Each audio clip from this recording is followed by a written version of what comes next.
it is my great honor to introduce to you today Professor Daphne Koller. Born and raised right here in Jerusalem, Professor Koller is today the Rajiv Motwani Professor in the Computer Science Department at Stanford University in California and the Oswald Villard University Fellow in Undergraduate Education. Her main research interest is in developing and using machine learning and probabilistic methods to model and analyze complex domains. Professor Koller is also the co-founder of the online education startup Coursera. She has authored over 180 refereed publications which have appeared in venues that include Science, Cell, and Nature and Genetics. She also has a long-standing interest in education. She founded the CURIS program, the Stanford Computer Science Department's undergraduate summer internship program, and the biomedical computation major at Stanford. She pioneered in her classroom many of the ideas that are key to Stanford's massive online education effort.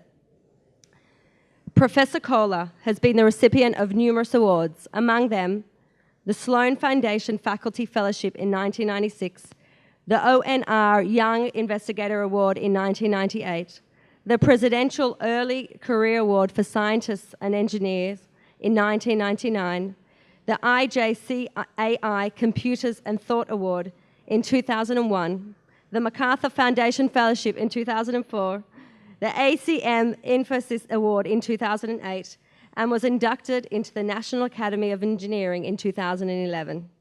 Her teaching was recognized via the Cox Medal for Excellence in Fostering Undergraduate Research at Stanford in 2003, and by being named a Bass University Fellow in Undergraduate Education. Of course, this is a field that for me, even the vocabulary is difficult to pronounce, and therefore I will not keep you from Professor Koller. I am privileged to present you Professor Daphne Koller.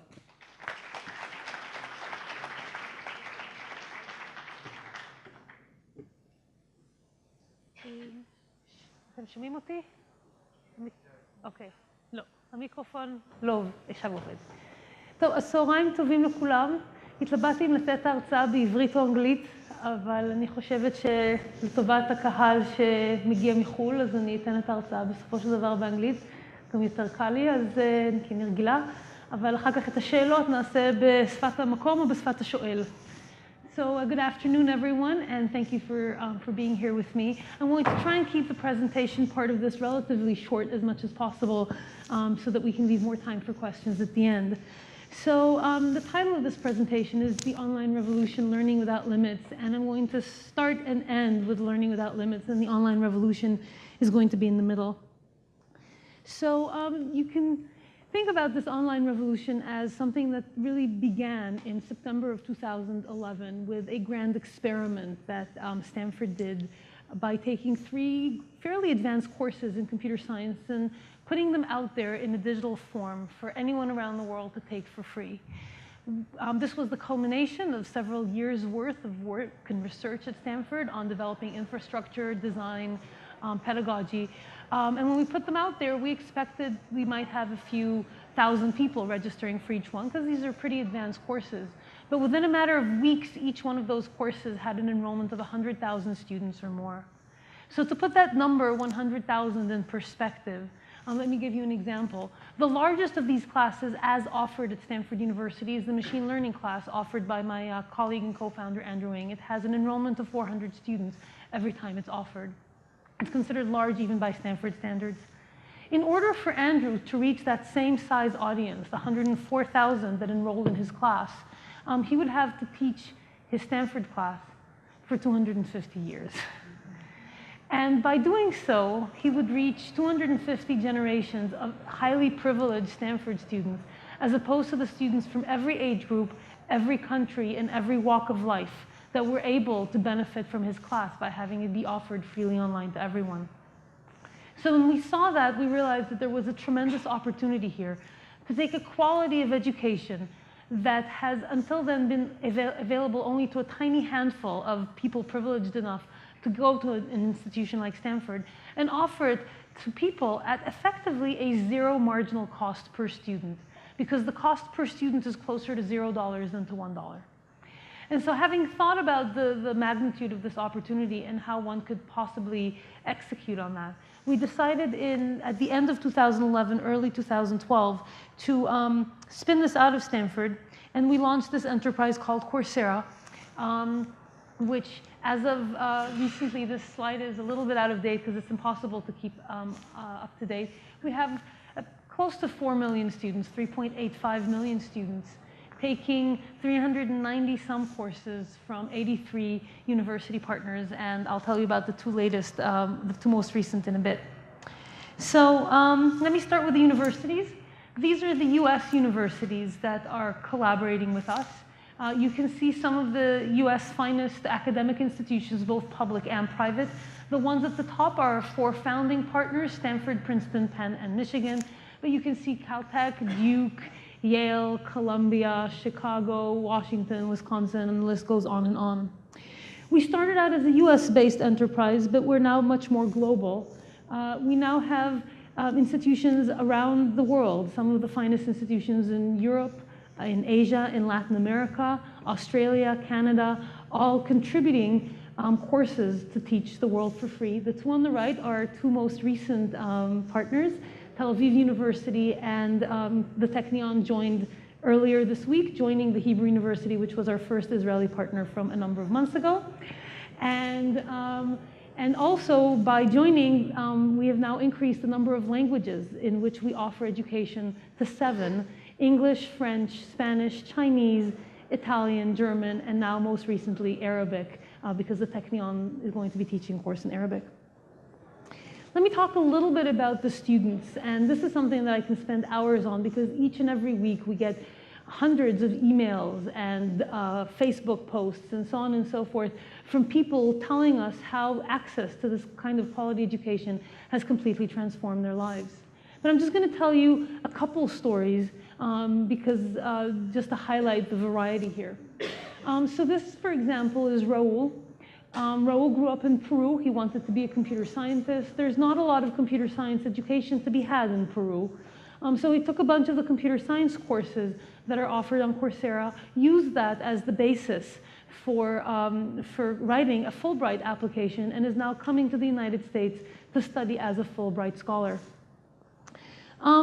This is one example. I'll do a few more in a little bit. But this is another one that I think is really a very touching one, and it's a family that I've come to interact with quite a bit. In this picture, sitting on the right, is Daniel. Daniel is a 17-year-old boy who's severely autistic. He has a speaking vocabulary of about 150 words and communicates primarily by typing on an iPad designed by his father. Nevertheless, by doing so, Daniel was the star student in the University of Pennsylvania Modern and Contemporary American Poetry class. You can see the instructor, Al Filrery, sitting on the left. And Daniel says that this is the first meaningful educational experience that he's had after a life of special ed, because in special ed, they don't really require that you do anything. If you do some work, that's great, and if not, then not. And here, there was an actual requirement that he do the work, that he participate in grading the work of others. And he says this is actually helping to alleviate the severity of his disease. A couple of weeks ago, Daniel's father sent us an email with this picture. This is Daniel standing next to the wall with all of the Coursera certificates from all of the 6 classes that he completed hanging proudly on his wall. And Daniel's father actually wrote a blog post about Daniel's experience that's on our site if you'd like to hear a little bit more about this. This story is very, in some sense, unique, but in others it's not, because many of the letters that we get are from students with various types of disabilities, learning disabilities, cognitive disabilities, or health disabilities that for whatever reason prevent them from having access to a regular education. So now let me tell you a little bit about what the course experience in these courses is like. So we tried to make this be like a real college experience. It's not just a bunch of course materials sitting there on the web. It's a real course. So just like a real course at a real university, instruction begins on a given day. And every week there's material the students are responsible for learning. And every week there's homework the students are responsible for doing. And the homework is graded, and the students get a score. And if you don't do your homework, you don't get a score. And if you don't get a score, you don't pass the class. And you can see the impact of that small intervention in the usage graph that you can see on this slide. The x-axis is time, y-axis is number of users on the site. And you see that heartbeat pattern before those little thin lines? That's the day before the deadline. Every week, the day before the deadline, people log in to do their homework, which I guess shows that procrastination is truly a universal phenomenon. And then at the end, and I'll talk a little bit about that, there is a reward at the end, a credential that the students can earn. It's not university credit, but nevertheless, it's something that has proven to have meaningful value to students as they make their way through college or a career, and I'll talk a little bit about that. So, so we talked about universities, we talked about students. Let's talk a little bit about the courses. So the courses really span the range of disciplines. We started in computer science, but that's certainly not where we ended up. We can now we have courses in pretty much any discipline that you might imagine. There's courses in science, technology, engineering, math, humanities, art, literature, music, sustainability, business, medicine, really anything that you might want to learn, you can take a course on the platform. So how do you do that? Let's talk a little bit about the elements of those courses and how they allow us to teach courses in such a broad range of disciplines. So first of all, there's the video lectures themselves. This is the first aspect of the student interaction, the way in which instructors teach the students. And this is what one of those courses might look like. You can see this is an instructor from the University of Michigan. He's talking, teaching the material. He can write on the slides. And then because the lectures need to be interactive, the video pauses and the students get asked a question. The students answer the question. In this case, the student was wrong. He or she has an opportunity to try again, and there's an optional explanation. So even the lectures themselves are not passive. They involve an active interaction of the students with the material. Now, compare this to your average 300-person auditorium lecture hall, where an instructor who tries to engage their students might ask a question. And I don't know about in other classes, but when I do that, because I talk pretty quickly, 80% of the students are still scribbling the last thing I said. The ones in the back row with their laptops open, they're not taking notes, they're on Facebook. And then there's the smarty pants right there in the front row, my brother down there, who answers the question before pretty much anyone else has had a chance to realize that a question had been asked. And so most students never really engage with the material during the lecture other than scribbling to take notes. Here, every single student engages with the content. But that's not where the meaningful learning happens. The meaningful learning happens, actually go back. The meaningful learning happens when students do the weekly homework. And that, of course, establishes a conundrum, because how do you grade the work of 100,000 students when you do not have 5,000 teaching assistants? And so we've come up with two solutions for this, each of which is valuable in its own right. The first is computer-based grading, where the computer does the grading of the weekly homework. And fortunately today, computers can actually grade a fairly broad range of interesting types of work. So not just multiple choice, some of the short answer that you saw in the video, computer programs, computer models, Excel spreadsheets, mathematical expressions, even some mathematical derivations. So all of that is something that a computer can grade. Now, in addition to opening up the ability to do something at scale, this actually has another important benefit that we didn't realize going in, which is the fact that students submit work and get immediate feedback on whether they're learning the material or not.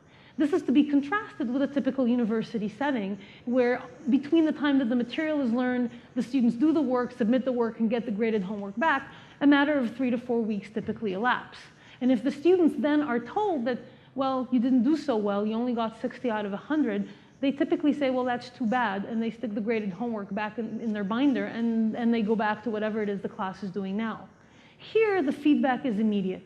And especially for this generation, it turns this into a computer game, which means students get their grade, they say 60 out of 100, I can do better. And in many of the classes, they have the opportunity to resubmit. And so what you can see here is that students naturally gravitate towards trying again and again until they get it. You can see the blue bars is the distribution of the initial scores for an assignment, and the green bars is the distribution of the final scores for the same assignment. And you can see that students naturally gravitate towards getting a perfect or close to perfect score. Now, those of you in the audience who are a little bit skeptical are sitting here and probably saying, well, okay, so what? You give me enough attempts at something, I'm going to get it just by random chance. Is any learning actually going on here? And so we've recently done analytics in 29 of the classes that have offered the ability to do this mastery-based resubmission. And it turns out that the students who practice mastery do better also on the final exam, and that each additional set of points that you get on the mastery actually contributes to the score in the final exam. And this is after you correct for basic cognitive ability by looking at the initial performance on the same assignment. So it seems that this mastery-based learning actually does, we think, give rise to better learning outcomes. This is the ability to submit and resubmit until you get it. And the question changes. Yes, the question does change. Yes, the questions are randomized, and it's not just a matter of you just give the answer that you didn't give last time. Exactly.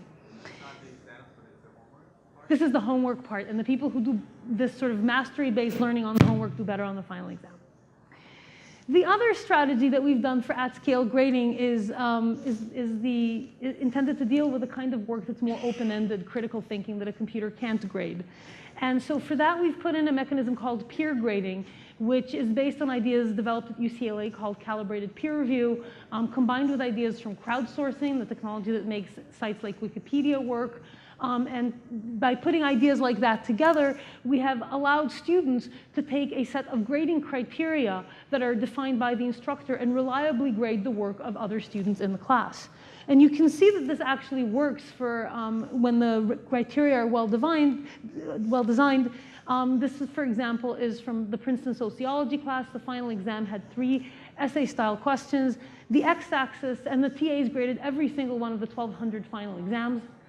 You can see the x-axis is the TA score, the y-axis is the peer score, and there's a very strong correlation between them, which I would argue is comparable to what 2 TAs would do if they were grading, 2 teaching assistants would do if they were grading the work themselves.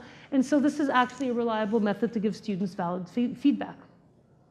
Now, it turns out that with this kind of technology, you can do courses for tens of thousands of people with a kind of assignment that you never thought you would be able to do. This, for example, is the University of Pennsylvania Wharton Business School design class that had tens of thousands of people. And it was a project class which had an 8-week-long project that started out with a problem specification, a concept, a prototype, and finally an artifact. And in each of the 8 weeks of the course, the students got feedback using the peer grading process from 5 of their peers. So they got 40 pieces of feedback and were able to construct some pretty amazing artifacts without getting targeted feedback from the instructor.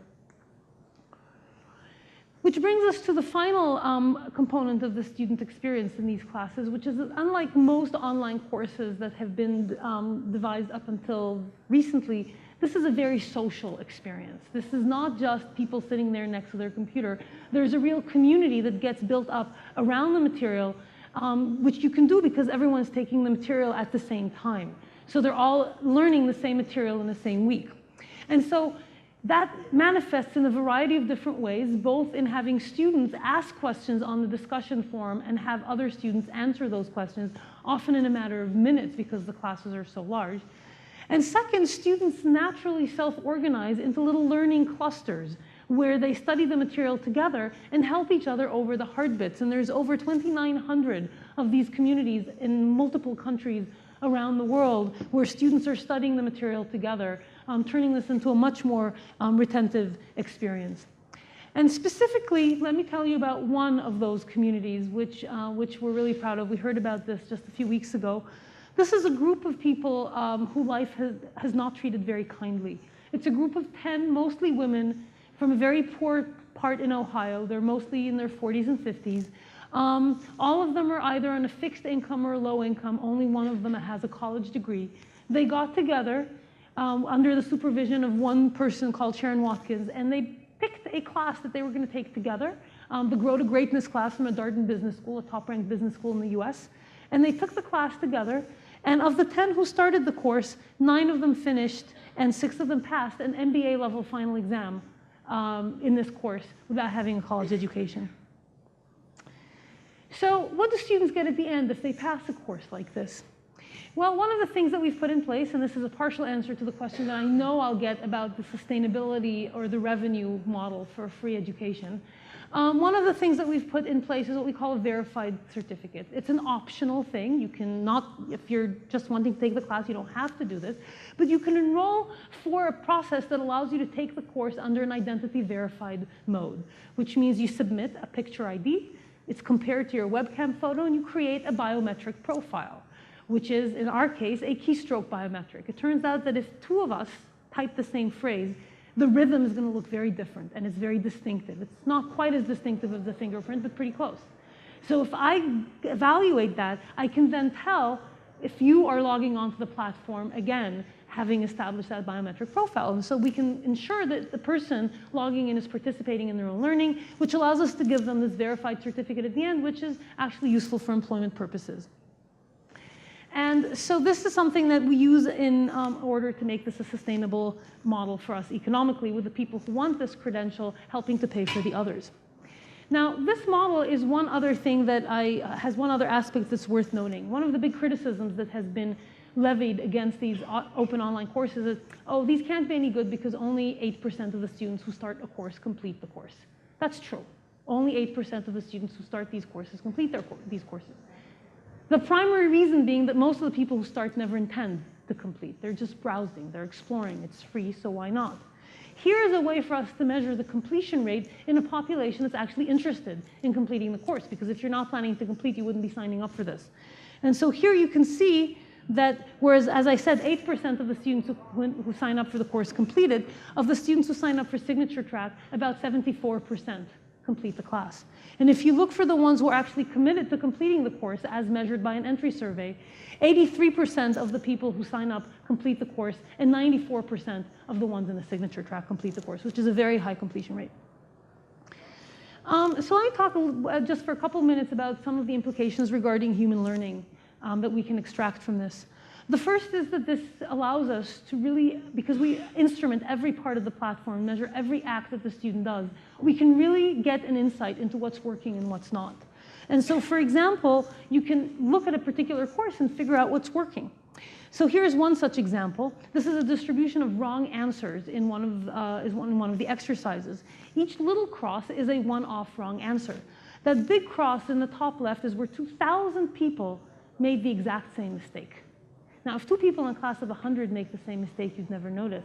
But when 2,000 people do that, it kind of jumps out. And so you can figure out the basis for the misconception and either teach it better next time or tell students who fall into that bucket something that might lead them towards a better learning outcome.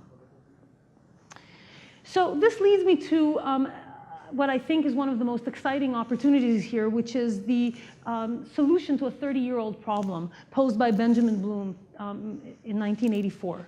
Benjamin Bloom is a renowned educational researcher who studied 3 populations in the distribution of achievement scores.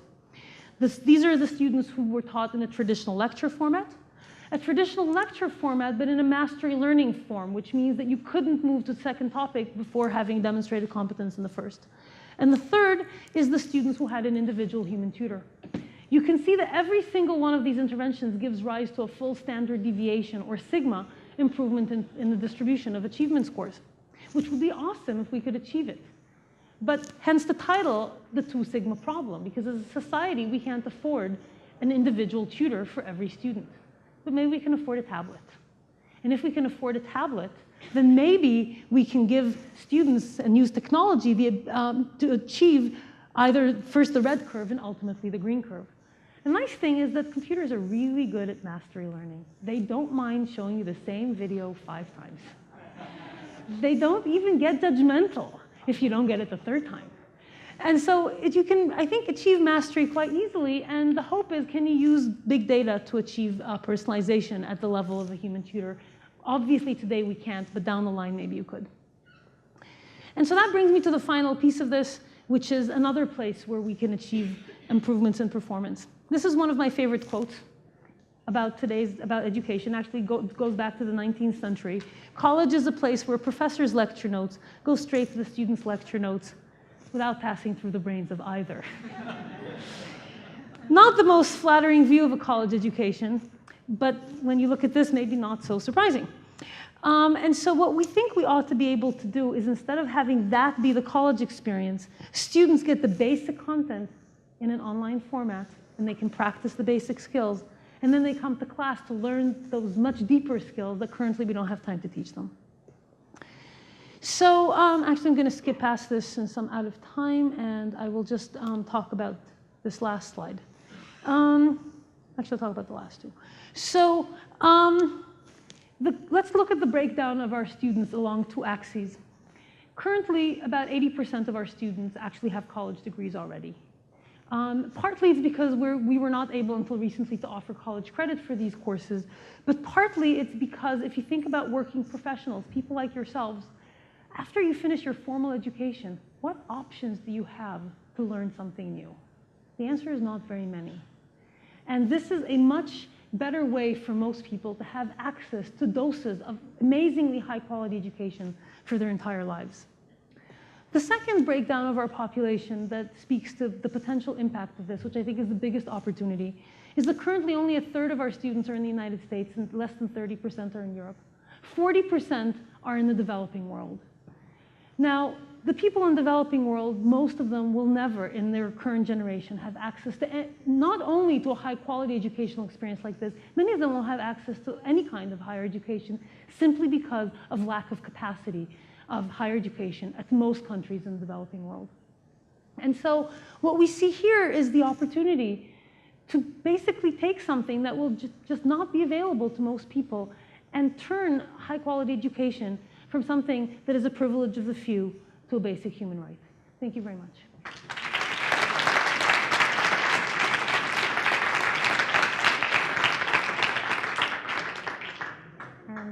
Questions? Yes.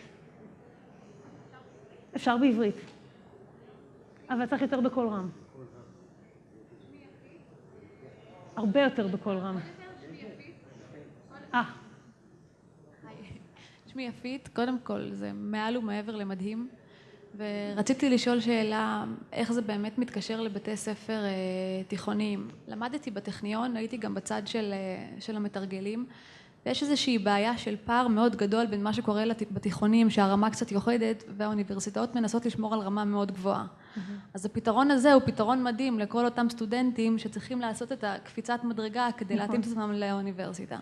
עכשיו, בתי ספר, גם בארץ, אני מניחה שגם בחו"ל, כל יחידה כשלעצמה להרים כזה פרויקט, זה סיפור, אבל לכם יש את כל התשתית, וזה נראה לי, במקום להתחיל לטפל בבעיה כשמנסים להגיע לאוניברסיטה, איך אפשר לקחת את זה וכבר בתיכון, לקחת את הטכנולוגיה ובעצם לפתוח אותה לגמרי תיכון, חטיבות ביניים? אז אחד הפוטנציאלים הגדולים שאנחנו רואים זה בעיקר בתיכונים, לעשות קורסים מכינים, קורסים מכיני אוניברסיטה. ואפשר לייצר את הקורסים האלה, אפשר לייצר אותם גם באוניברסיטאות או באוניברסיטאות לשיתוף פעולה עם מורים תיכוניים, ושזה יהיה חומר שאפשר עכשיו לספק אותו לכל התיכונים. ובעיקר בארצות הברית, אני לא יודעת אם בארץ יש אותה בעיה, קורסים מכיני אוניברסיטה, מה שנקרא college level courses, זה רק בסקול דיסטריקטס היותר עשירים, כי רק שם יש מורים שמסוגלים ללמד חומר ברמת אוניברסיטה. וכאן בעצם לא חייב להיות שהמורה יהיה מומחה בחומר, כי כל מה שצריך זה מישהו שככה יעזור לסטודנטים בקורס שבעצם עומד בפני עצמו. ולכן אני חושבת שיש כאן פוטנציאל אדיר לקחת קורסים, ואנחנו נשמח לארח קורסים כאלה, מישהו יכין אותם. כן. אז נעבור את זה. אני עזבתי השנה את האקדמיה הרגילה לטובת המוק, ואני מאוד מאוד מרוצה. בכל הקורסים שעשיתי גם ראיתי רמה הרבה יותר גבוהה ממה שהייתי רגיל אליה, אבל גם חוויית הלמידה הייתה הרבה יותר טובה, וזה גורם לי כל הזמן לתהות לגבי איך את רואה את עתיד הלמידה האקדמית בעולם שיש בו עכשיו מוק. אז אני חושבת שיש מספר ספור של סטודנטים, אני הייתי אומרת אולי 15% מהאוכלוסייה שהם כמוך, אוטודידקטים שיכולים לקחת מוק בפני עצמם ולסיים נגיד את האקוויוולנט של תואר שלם בעצמם. רוב הסטודנטים עדיין צריכים תמיכה ממורה, ולכן מה שאנחנו רואים בתור העתיד זה שילוב של טכנולוגיה שהיא דמוית המוק לחומר הבסיסי, עם מורה שיבוא ויעזור לאותם סטודנטים שמתקשים כאשר הם מתקשים, וילמד באותה מידה את דרכי המחשבה היותר מעמיקות, כמו למשל problem solving skills וכל הדברים האלה. זה לדעתי העתיד של ה... ועכשיו, אוקיי, אז... רציתי לשאול האם קורסרה זה... מה זה בעצם? זה עסק חברתי? זה non-profit? או זה עסק שעושה... מבחינתו יש לו איזושהי אג'נדה חברתית כזו או אחרת, אבל בעצם זה for-profit business, שאם מחר בבוקר יהיה לכם, לצורך העניין, הזדמנות למכור קורסים שמכינים תלמידים בפאלו אלטו לאוניברסיטה, תעשו את זה גם. זה... Can I answer this question in English? Okay, I'll answer this question in English. Yes, so Coursera is officially a for-profit company. We call it a social entrepreneurship company. It has a very strong social agenda. We consider ourselves to be doing good while hopefully doing well. But the primary mission of the company is the educational mission. And I think I'm told that I'm out of time, but I'm happy to answer questions offline.